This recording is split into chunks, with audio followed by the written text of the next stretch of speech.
We need to leave now. There's trouble coming. The heat of the late summer sun hung We need to leave now. low over the plains when the There's wagon trouble rolled coming. into the dusty settlement, creaking under the long journey from the east. And the rancher stood waiting, boots planted firmly in the dirt, had shadowing eyes that had seen more storms than seasons. He had ordered a bride.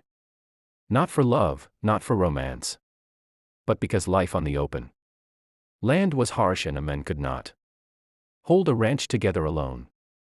He needed someone who would help tend the stock, mend the fences, and maybe, someday, ease the loneliness that settled into a man's bones when all he had for company were cattle and coyotes.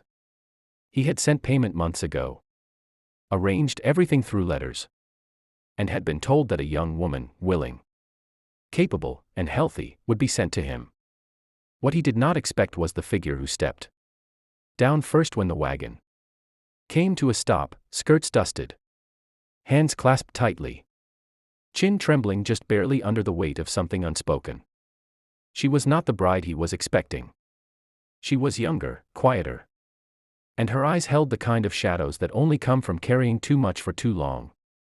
The driver kept his hat low, as if not to involve himself in what was to come. And the rancher's brows drew together as he realized something was wrong before a single word was spoken. She stepped closer, not timid, but steady. The kind of steady that comes not from confidence but from having no other choice. "I am the one who came," she said softly, voice thin as air but sharp enough to slice silence. "The one you were waiting for could not come. So I came instead." The rancher felt something shift in his chest. Something he did not want to name: confusion, disappointment, frustration. And something gentler he did not yet admit. He had expected someone else. Someone he had exchanged letters with. Someone who had written about dreams of wide-open skies and fresh starts. But this girl's eyes spoke not of dreams but of escape. The driver cleared his throat and explained that there had been illness back east. Hardship too deep for him to describe.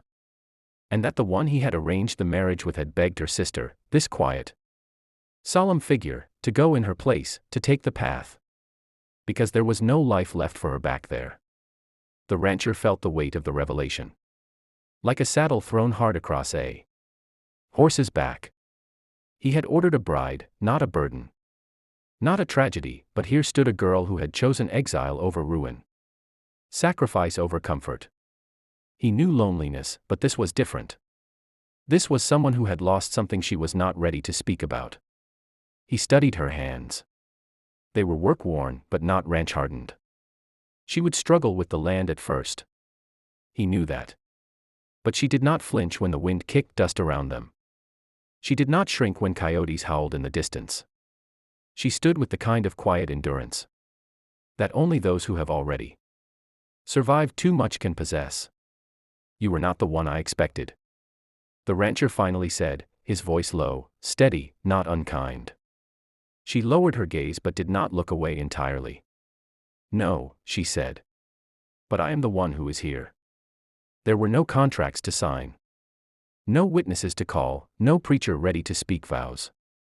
Such things were often done after arrival anyway.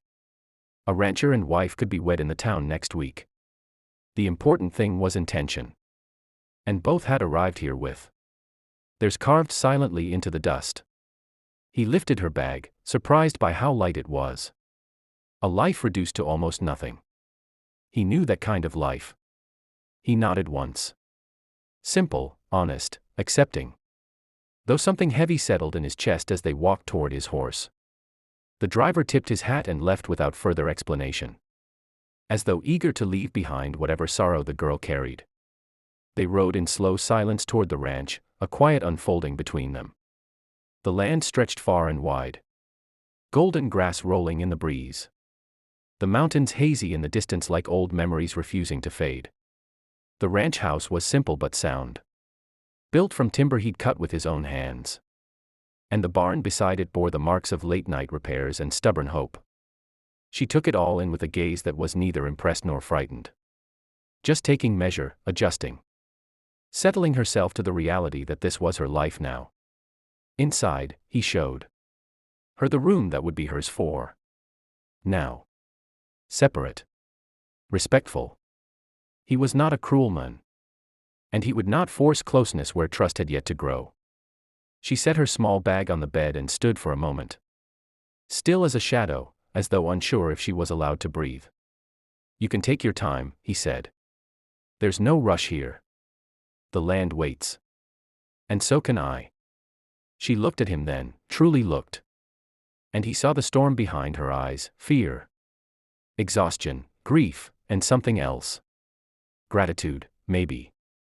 Or hope, buried too deep to rise just yet. They worked side by side in the days that followed. Tending animals, mending fences. Learning the rhythms of one another's silence. She was not accustomed to the labor, but she did not complain. She worked until her fingers blistered. Until sweat stung her eyes. Until her breath came ragged, and still she did not ask for rest. It worried him at first, then humbled him. She was not weak. She was someone forged in quiet fire.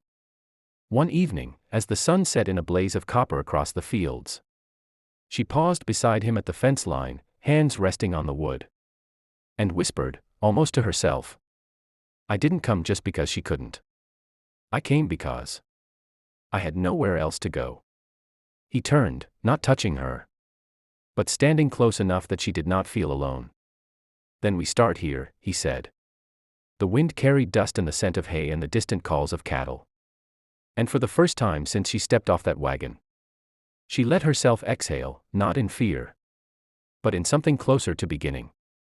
The ranch was still hard. The night still quiet. The future still uncertain. But there, on that open land under the endless sky, two strangers began to stitch together something new, not love yet. Not trust yet, but the fragile thread of possibility. And sometimes, possibility is the only seed needed to one day grow a life. Days turned to weeks. And the ranch began to feel less like a place she was trapped in and more like ground where new roots could grow. She rose before dawn, swept the floors, learned to saddle horses, and even laughed once when a calf tried to chew her dress. The rancher watched her quietly, noticing how she faced every task head-on, even when tired. The townsfolk, however, were slower to accept her. Whispers followed her steps, lingering like dust. One evening at the market, a group of women stared and spoke loudly enough for her to hear, calling her a replacement, a shadow. She held her breath, shoulders stiff, until the rancher stepped beside her, steady and unshaken. She belongs with me, he said simply. And the store went silent. For the first time, she felt seen, not as someone who came instead, but as someone who stayed.